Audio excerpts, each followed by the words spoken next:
tapi gitu loh. Ada tapinya. Ya. Soal pilihan tetap bicara hati nurani dengan konsep 3 dari pabrik kata-kata saya tadi.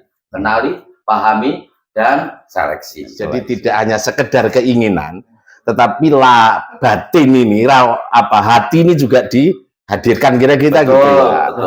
Betul. Ya. Kalau Pak Cai gimana? Ya, kadangkala kita mendapatkan informasi atau pemberitaan. Ya. Yang dari seorang caleg lah katanya. Ya. Itu jangan ini penting sampai ini ya. serta-merta sekedar menulis ini tanpa berpikir dampaknya gitu loh. Ya.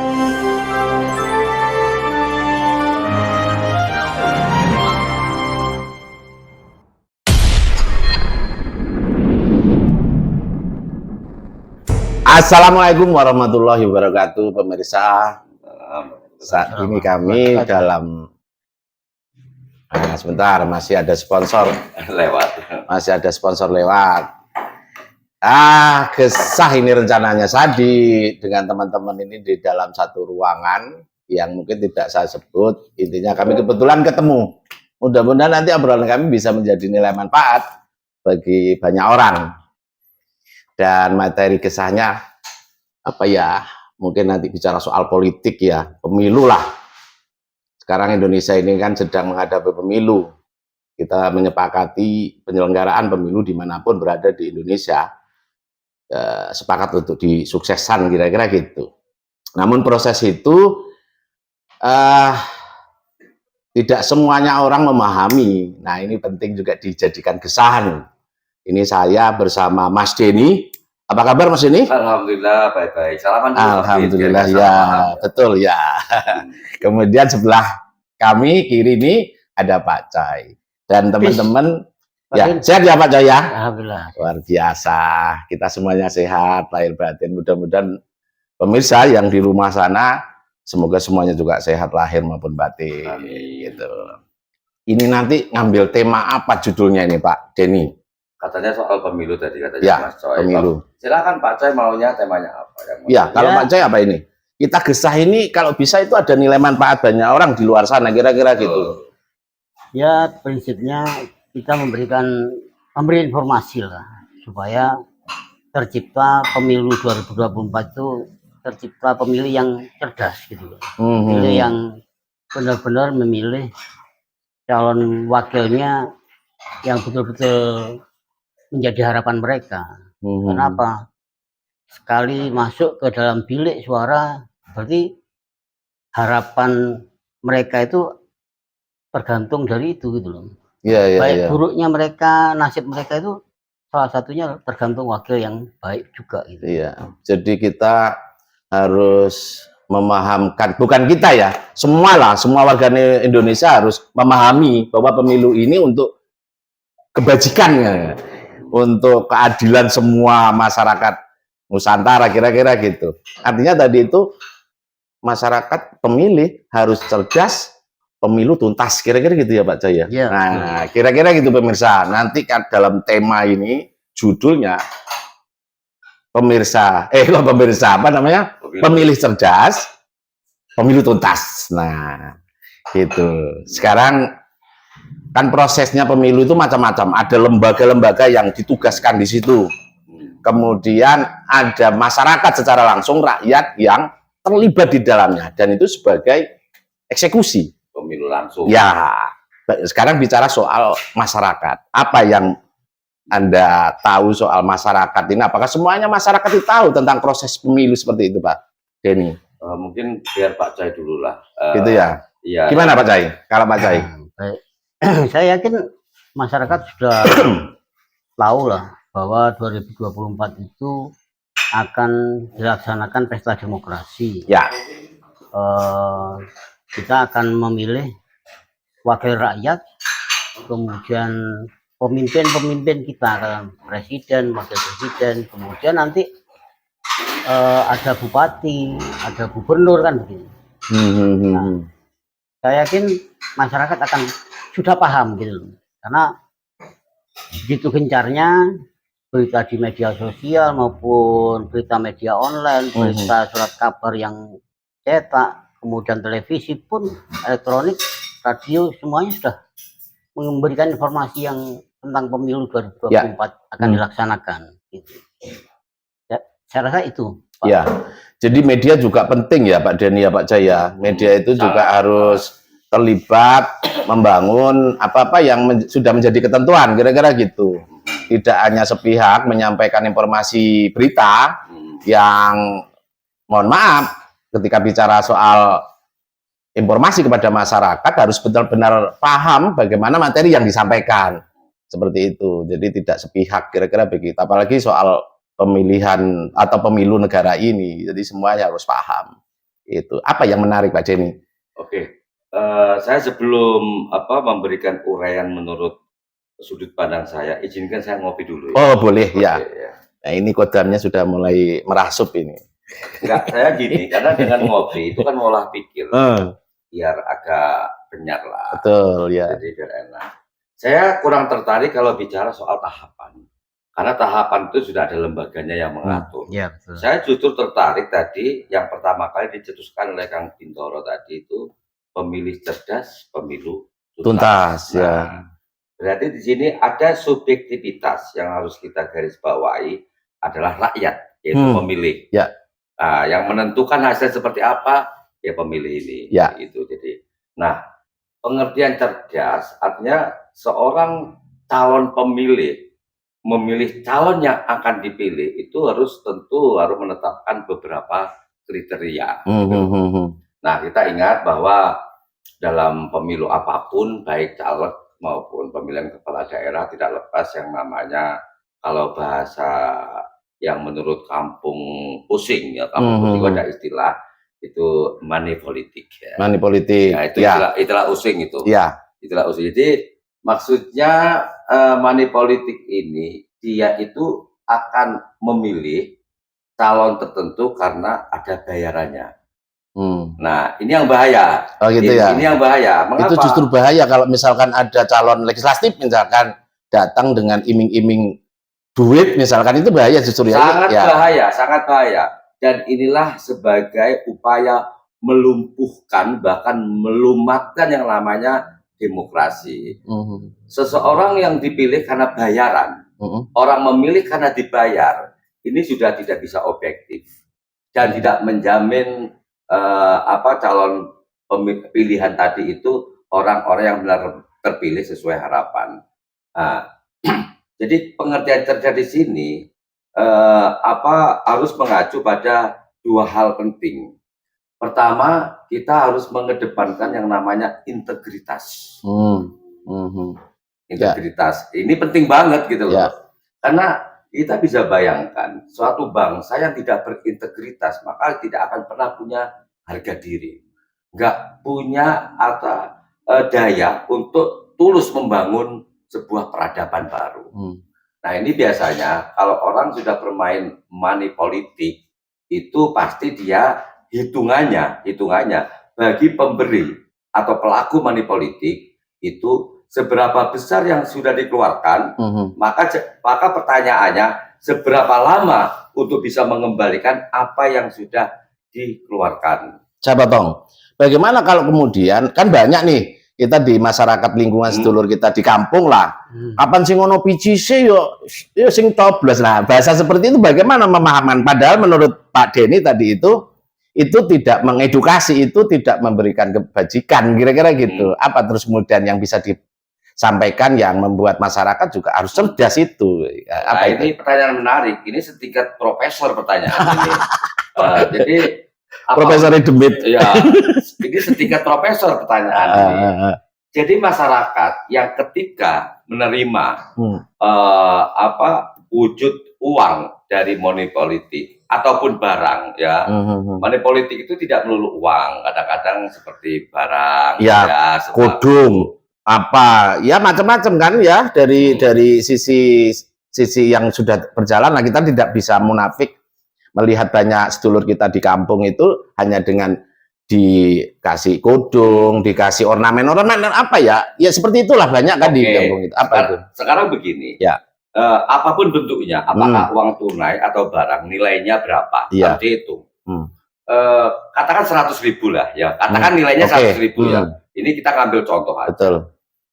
Artinya dengan 100.000 dia memilih orang yang telah berbuat money politik, berarti dia akan menyerahkan nasibnya bangsa ini Ya. kepada orang tersebut selama 5 tahun. Ya. Hanya dengan 100.000. Hmm. Nah, oke. Sekarang kita hitungan matematik ya. Ya.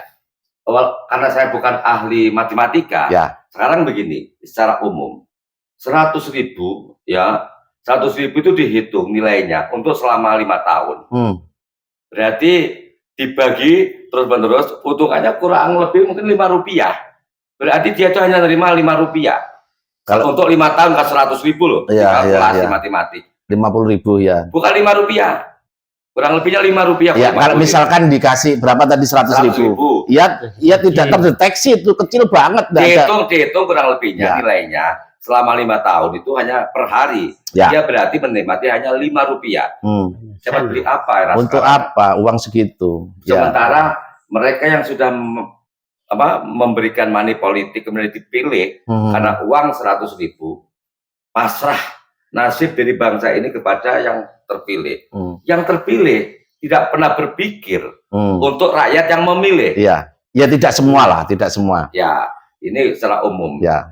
Karena kita bangsa Osing, itu ada semacam filosofi bangsa Osing itu begini, gebiah uyah.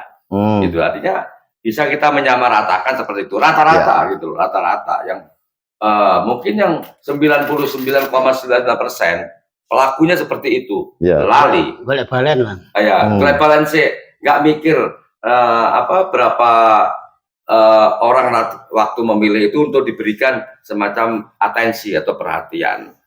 Nah, makanya untuk masyarakat yang terpenting adalah ketika hendak memilih, jangan tergoda dengan yang namanya money politik. Karena kalau sampai menerima samanya itu adalah kita berharap sebuah kehancuran di masa mendatang. Tidak, karena mereka yang terpilih dari proses money politik itu yang justru mereka itu hanya peduli diri sendiri. Pertama targetnya adalah balenan, black balen, atau kembalinya modal yang sudah dikeluarkan. Selebihnya cari untung. Apakah berpikir kepada orang yang sudah memilih? Tidak akan. Gitu loh. Ini masalah, karena dalam hukum ini cara teori loh ya. Cara teori. Tidak ada yang namanya teman atau lawan yang abadi. Namun yang ada adalah kepentingan. Nah, kepentingan ini kepentingan sifatnya sesaat. Ya. Nah, ini makanya perlu kita waspadai. Mana ada sih produk pemimpin anggota DPR yang dilahirkan dari sebuah prosesi ritual money politik yang berintegritas ataupun yang kedua berkualitas. Nggak ada. Ya. Nggak ada. Oke. Sahabat Tong, nanti dilanjutkan. Padahal masih banyak loh ini. Oh iya, sebentar. Gitu. Kita kan masih panjang durasinya. Gitu, Nanti mungkin ada evaluasi sendiri dari Pak Coy. Jadi ada banyak yang mesti dalam konteks bagaimana pemilu ini tuntas, tapi juga harus mewakili masyarakat yang cerdas. Kira-kira pemilihnya juga harus cerdas. Tadi ada ilustrasi atau analog yang disampaikan oleh Mas Denny. Jadi kalau ngomong pemilu ini berjalan lancar, pemilu di negara ini berjalan dengan baik, ya masyarakat juga harus cerdas. Kecerdasan itu tadi yang sudah disampaikan Mas Denny, itu ada banyak kelemahan-kelemahan. Dia ilustrasikan dengan angka-angka. Kalau misalkan memburu hanya uang 100.000 atau dalam apa ya bahasa di daerah saya mungkin setong seket tongkes kira-kira gitu lah, kan banyak itu. Kemudian money politik itu juga ada bentuk-bentuk yang lain, dikasih beras, silakan dikasih beras, tetapi harus ada kesepakatan yang cerdas. Jadi tidak hanya melihat dari pada saat kampanyenya para sedulur sampean atau saya, kita semua itu yang kepingin memberikan apa ya harapan-harapan baik gitu kan. Ada banyak tadi itu yang sudah disampaikan Mas Denny. Ketika orang dalam komitmen yang dibangun di masa kampanye, tapi dalam prakteknya proses setelah duduk di kursi dimanapun menjadi seorang wakil rakyat, baik di legislatif atau menjadi pejabat bupati, gubernur, bahkan presiden, ya harus keseimbangan itu harus tetap dibangun. Bagaimana Pak Cai? Ya. Ada sudut pandang gimana Pak Cai? Saya hanya menguatkan saja penjelasan dari Mas Denny bahwa saat ini lembaga pemilu KPU lah katanya, itu sudah banyak mensosialisasikan ragam upaya untuk mencerdaskan pemilih masyarakat itu menjadi pemilih yang baik gitu. Mereka selain tidak hanya mencari pemilih yang cerdas, tetapi juga aktif.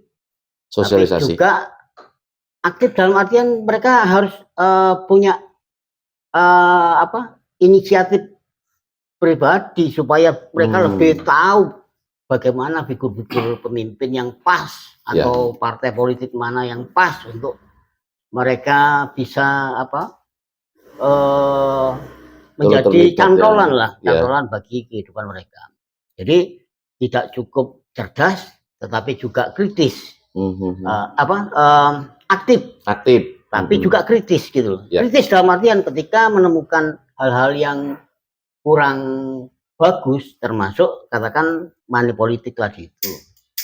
Itu juga harus berani menyikapinya gitu loh. Tidak hanya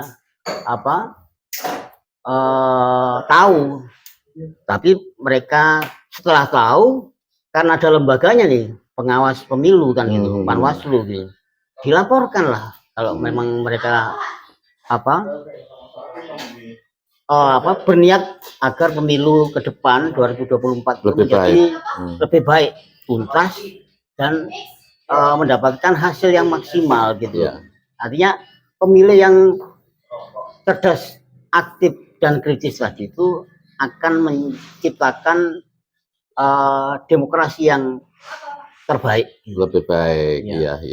Saya rasa itulah kami sebagai masyarakat umum mendukung KPU maupun Panwaslu untuk menciptakan pemilih-pemilih yang cerdas. Justru dengan cara diskusi seperti ini kami bisa melengkapi mendukung.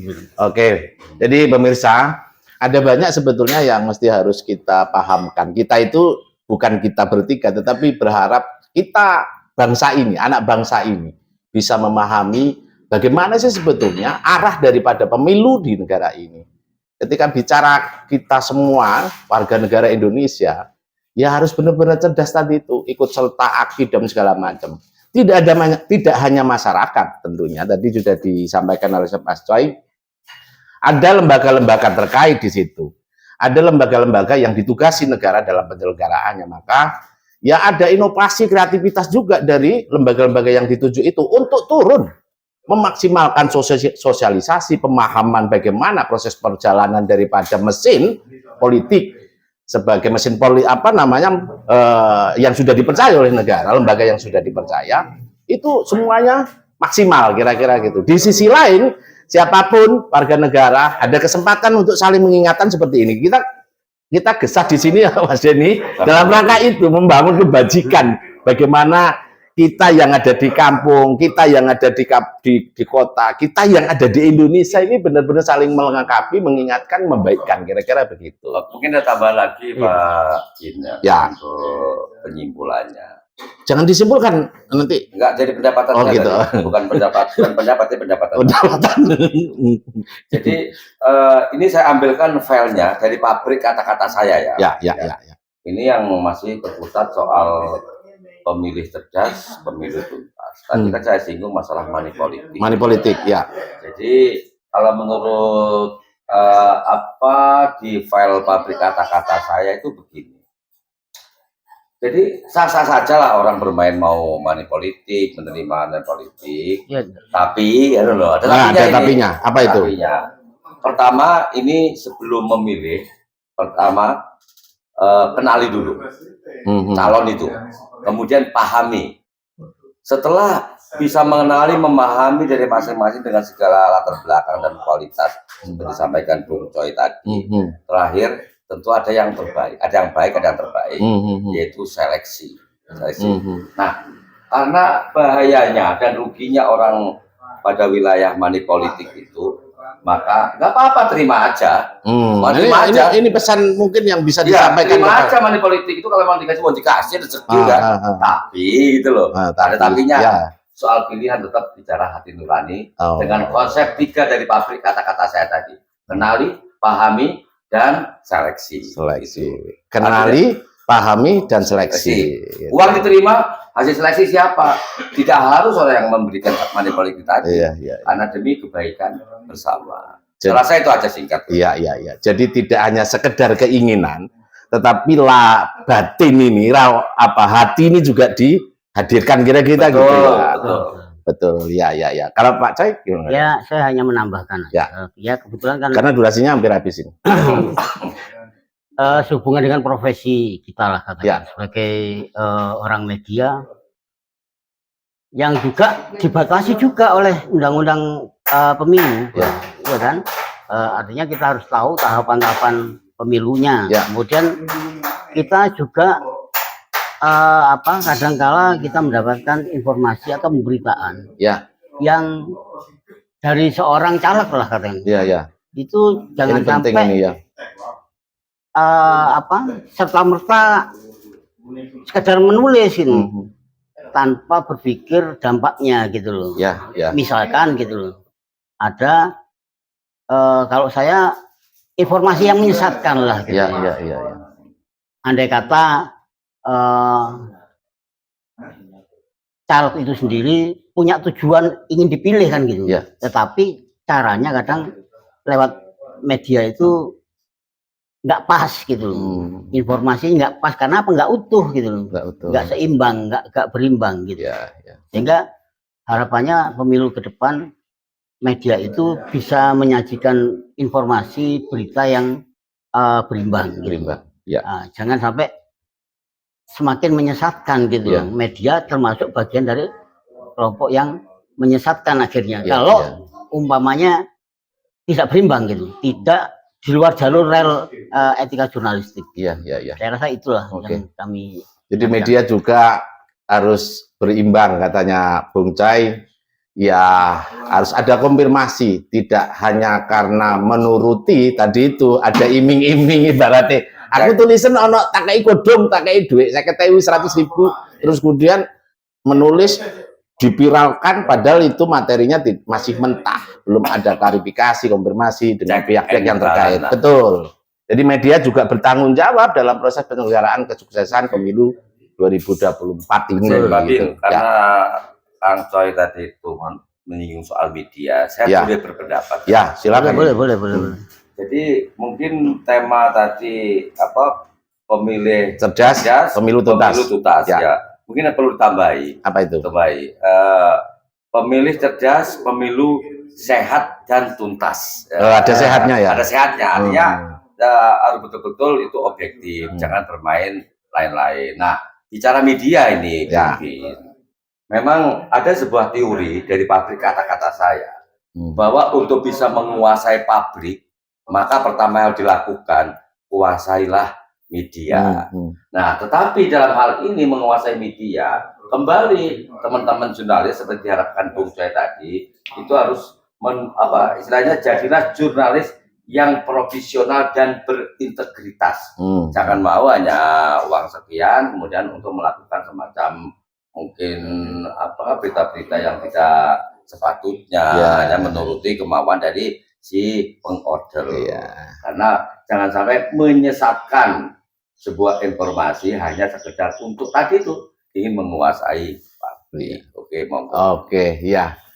Luar biasa gesah siang ini pemirsa ya. Jadi mohon maaf karena memang kondisinya sedikit agak panas, tetapi mudah-mudahan ini nanti gesah kami di sini menjadi nilai manfaat bagi pemirsa atau siapapun dimanapun yang menonton. Intinya kami turut terlibat, berupaya secara maksimal dan aktif bagaimana proses pemilu di Indonesia ini berjalan dengan lancar. Karena kami di daerah, di kabupaten, dan kami dalam profesi masing-masing terus melakukan upaya baik, kira-kira gitu, saling mengingatkan, saling menyampaikan hal-hal baik, membangun narasi-narasi kebaikan. jangan ada apa ya, provokator, provokasi yang menyesatkan, katanya Pak Bung Coy tadi itu. Pak Denny juga mengingatkan jangan terjebak dengan persoalan hanya, ya kecerdasan ini harus dipakai, jangan hanya angka sementara yang dijadikan sebagai orientasi dalam melakukan upaya membangun kebaikan. Saya kira gitu aja ya Pak Denny ya. Ya. Terima kasih waktunya Pak Coy. Ya, Matur sembanun, mudah-mudahan benar-benar nilai manfaatnya ini sampai dan wujud kepada kita semua ya. Amin. Terima kasih. Sampai ketemu lagi. Wassalamualaikum warahmatullahi wabarakatuh. Waalaikumsalam. Waalaikumsalam.